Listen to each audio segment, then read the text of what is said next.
Hello everyone, welcome back to my new vlog. I hope you all are doing well.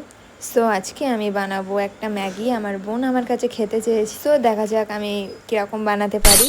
তো ফার্স্টে আমি নিয়ে নিয়েছি পেঁয়াজ, ঝাল আর রসুন।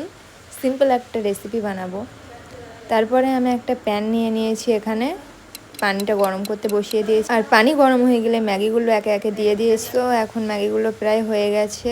আর দেখো ম্যাগিগুলো হয়ে গেছে। এখন আমি এগুলোকে নামিয়ে নেব। নিয়ে আমি এখন প্যানে তেল দিয়ে দিয়েছি। তেলটা গরম হয়ে গেলে আমি এবার তাতে দিয়ে দিচ্ছি রসুনগুলো একটু লাল হয়ে গেলে দিয়ে দিচ্ছি পেঁয়াজ।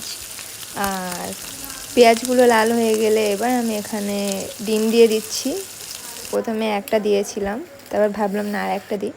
তো আর একটা ডিম দিয়ে আমি এখানে একটু নুন দিয়ে সেটাকে নেড়ে লাল লাল হয়ে গেলে তারপরে আমি এখানে ম্যাগি মশলা দিয়ে দিয়েছি, ভুলে গেছিলাম।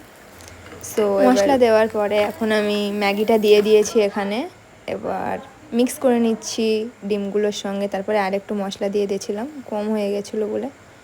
তারপরে দ্যাটস ইট। আমি এখন এটাকে প্লেটে নামিয়ে নিয়েছি। Okay bye.